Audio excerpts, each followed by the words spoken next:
masuk angin yang disebabkan karena daya tahan tubuhnya lemah, itu bisa kita lihat orangnya. Biasanya itu kalau malam dia itu tidurnya pakai selimut. Kemudian kalau tidur siang juga pakai selimut. Nah, itu biasanya itu energinya rendah atau energinya lemah. Tapi ketika orang biasanya itu tidur malam itu tidak suka pakai baju, tidak suka pakai selimut, nah itu biasanya energi yang ada di dalam tubuhnya itu atau antibodi yang ada di dalam tubuhnya itu cukup cukup cukup kuat untuk mengatasi serangan dari luar itu atau serangan angin dari luar itu. Jadi bila Anda antibodinya dalam kondisi rendah sehingga sering masuk angin, artinya tidak kuat AC, tidak kuat angin, ketika kena AC sering batuk, sering flu, maka jalan satu-satunya itu ditambahlah energi atau antibodi yang ada di dalam tubuhnya. Nah, itu biasanya obatnya itu pakainya yellow antibody. Nah, biasanya ketika kita ini sering kita pakai ya. Jadi contoh ketika saya ingin berangkat ke Jakarta, ketika saya ingin naik kereta api ya, di dalam kereta api itu kan banyak AC-nya. Jadi ketika biasanya kita sebelum berangkat kita minum dulu 2 kapsul obatnya, setelah itu kita naik kereta itu. Biasanya dari sini sampai ke Jakarta itu perjalanan lebih kurang sekitar 7 jam. Di dalam kereta itu kena AC biasanya tidak masuk angin. Jadi gambarannya begitu. Kalau minum pakai obat yang namanya yellow antibody itu. Jadi memang obat yellow antibody ini sering kita pakai untuk teman perjalanan jauh. Ketika daya tahan tubuh kita sudah lemah, maka dia bantu dengan yellow itu. Biar apa? Biar tidak terserang angin dingin itu. Satu lagi. Jadi ketika energi itu dalam kondisi lemah ya, maka akan menyebabkan daya tahan tubuh itu menjadi lemah. Nah, jadi makanya kita pakai obat yellow antibody itu untuk mengatasi kasus itu.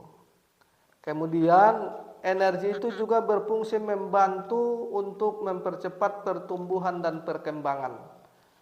Artinya, bila energi di dalam tubuh itu dalam kondisi lemah, maka akan menyebabkan pertumbuhan dan perkembangan tubuh itu akan melambat.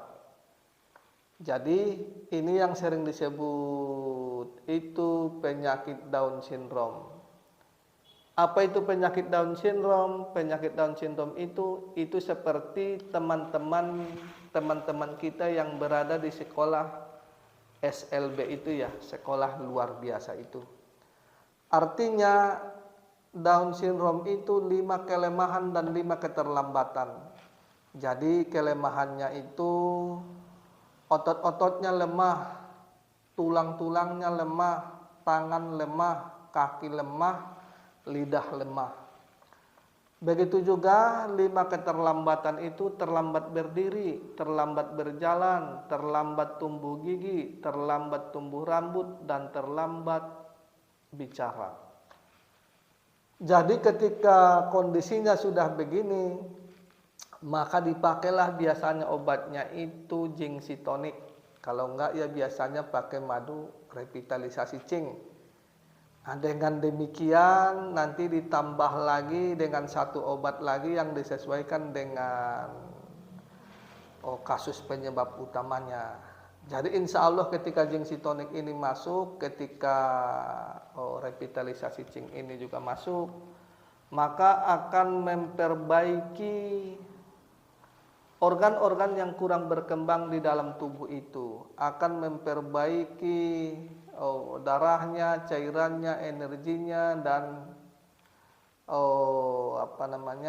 dan regenerasi sel-sel itu akan dimulai. Dan revitalisasi zinc ini atau sering disebut zinc tonic ini adalah salah satu obat untuk difungsikan buat peremajaan organ atau yang sering disebut buat awet muda itu.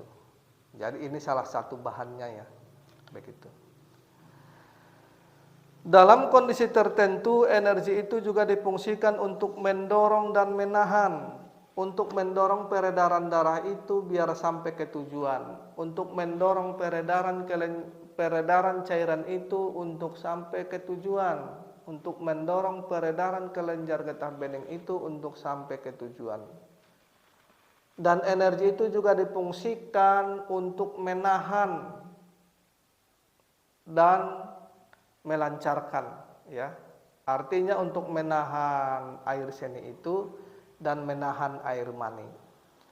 Jadi ketika energi itu dalam kondisi lemah, maka dia tidak bisa mendorong darah itu sampai ke tujuan. Maka darah itu keluar dari pembuluhnya. Biasanya darah yang keluar dari pembuluhnya itu melewati 2 lubang. Kadang ya 3 lubang, tapi dia dominan 2 lubang. Bisa lewat hidung, bisa lewat seperti keluar dari menstruasi. Itu biasanya darahnya darah segar. Adapun kadang-kadang itu bisa keluar lewat pembuangan air besar, tetapi dia dominan yang 2 ini. Kadang kita sering melihat teman-teman itu keluar darah dari hidungnya, ya, tanpa disadari. Nah, itu nanti ada 2 pertanyaan ya. Apakah ketika darah itu keluar dari hidung itu ada rasa nyerinya atau tidak? Biasanya darah yang keluar itu ada rasa nyerinya, maka obatnya pakai hemostat. Tetapi kalau darah itu keluar dari hidung tidak ada rasa nyerinya, maka obatnya pakai hemostatis. Begitu juga dengan ketika darah itu keluar dari rahim itu, sama juga ketika nanti ada rasa nyerinya atau ada rasa panasnya di pembuangan air kecil itu, maka pakainya hemostat. Kalau tidak ada rasa nyerinya, pakainya hemostatis. Jadi yang sering keluar darah dari hidung itu sering disebut mimisan.